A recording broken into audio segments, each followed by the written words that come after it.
কালি আমাৰ অনুষ্ঠান আছিলে পাঠশালা চৌহদীত আয়োজক কমিটিয়ে দিয়া টাইমত আমি গৈ অনুষ্ঠানৰ জেগা পাইছিলোঁগৈ আৰু চৌহদী ৰাইজৰ অনুৰোধৰ গীতসমূহ গাই আমি প্ৰায় এটামান বজালৈকে তেওঁলোকৰ মাজত আছিলোঁ।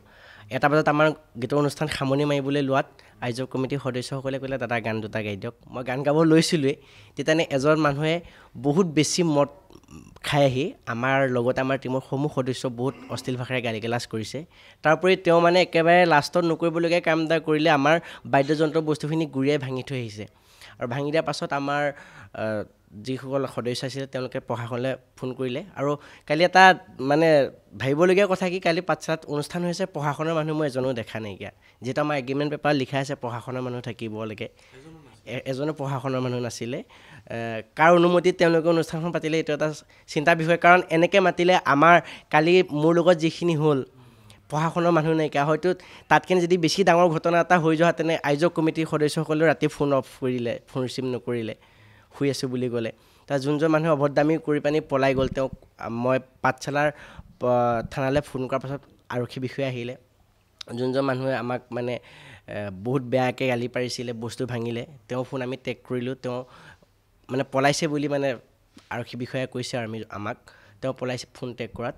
তাৰপিছত মানে আয়োজক কমিটিৰ ইমানখিনি সদস্য থকাৰ বিনিময়ত আমাক মঞ্চৰ ওপৰত তেনেকৈ আক্ৰমণ কৰিবলৈ তেওঁ ক'ত সাহস পালে, বা সেই অনুষ্ঠানখন পাতোঁতেনে তেওঁলোকে কিয় প্ৰশাসনৰ মানুহ সুৰা মানে আপোনালোকক ভিডিঅ'টো আপোনালোকে চাব পাৰে, বহুত বেছি মানে মাতাল হৈ আছে, মদ খাই একদম মাতাল, যোনটো মানে একো ক'ব নোৱাৰে ন, বহুত বেছি মাতাল হৈ আছে। প্ৰায় আমাৰ 2,20,000 টকাৰ বস্তু তেওঁলোকে ভাঙিছে আৰু মই ইতিমধ্যে পাঠশালা থানাত এজাহাৰ দিছোঁ আৰু সেই মানুহজনক মাতিবলৈ কৈছোঁ। তেওঁতো কালিৰ পৰা পলাইছে, তেওঁলোকে বিচাৰি পানি অনাৰ পাছত আমি থানালৈ গৈ বাকীখিনি আয়োজক কমিটিক মাতি কিয় নিচিনা পৰিস্থিতি হ'ল, আমাৰ গান গোৱাত কিবা ভুল আছিলে নেকি, টাইমমতে পাইছোঁগৈ, অনুৰোধক গীতসমূহ গাই আছোঁ, একো ভুল কৰা নাই, কিয় তেওঁলোক মানে আমাৰ লগত কিয় নিচিনা কৰিলে, সেইখিনি প্ৰশাসনে আমাক মানে হেৰি কৰিলে হ'ল। আৰু বিহু দিনকেইটাত আমি শান্তিৰে বিহুটো পালন হৈ যোৱাটো বিচাৰোঁ।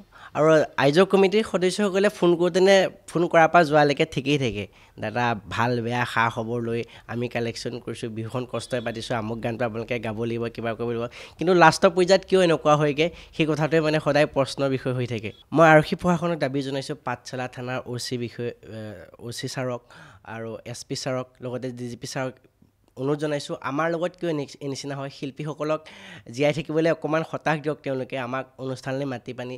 যদিহে অনুষ্ঠানত এজনো প্ৰশাসনৰ মানুহ নাথাকে, আমি গৈ তাত কেনেকৈ গীত পৰিৱেশন কৰিম। কালি আমাৰ লগত যিখিনি ঘটনা হ'ল, মই ৰাতিপুৱা আহি পিনি নিউজ চাইছোঁ, আমাৰ জ্যেষ্ঠ শিল্পী দিগন্ত ভাৰতী ছাৰৰ লগতো তেনেকুৱা হৈছে বুলি মই নিউজত পাইছোঁ। এই সমূহ যিখিনি মানে কাৰ্য য'ত মানে ভুল হৈছে, তাত হয়তো ক'ৰবাত নহয় ক'ৰবাত আৰক্ষী প্ৰশাসনৰ কিবা ভুল আছে নেকি, তাৰ তদন্ত কৰিব লাগে। আৰু বিশেষকৈ মোৰ লগত কালি যি হ'ল তাৰ উচিত তদন্ত কৰিব লাগে। তেওঁলোকেতো বিহুখন পাতে, সুৰা খাই থকা কেইজনৰ উপৰি মানে যিকেইজনে বেছি মাতাল হৈ যায়, সেইকেইজনক কণ্ট্ৰল কৰি পানি বিহুখন ধুনীয়াকৈ পাতিব লাগে। আৰু তেওঁলোকেতো খায়েই, তাৰপিছত পাছত আকৌ আমি শিল্পীসকলে খাই পিনি গীত পৰিৱেশন কৰিছে বুলি, কিবা কৰিছে বুলি আমাৰ ওপৰত মানে ব্লেমটো দিয়ে, অপমানতা কৰি দিয়ে। কিন্তু সেইখিনি তেওঁলোকে নিজেই জানে কোনে কিমান মানে মদ্যপান কৰিছে, কোনে কি অভদ্ৰামী কৰিছে। আজিলৈকে কোনো শিল্পীয়ে আয়োজক কমিটিৰ ওপৰত একো কোৱা নাইকিয়া, কোনো শিল্পীয়ে আয়োজক কমিটি হওক বা প্ৰশাসনৰ ওপৰত মিছাকৈ একো কোৱা নাইকিয়া। আমাৰ ওপৰত যেতিয়া ভুল হয় আমি তেতিয়াই আয়োজক কমিটিক দোষ দিওঁ।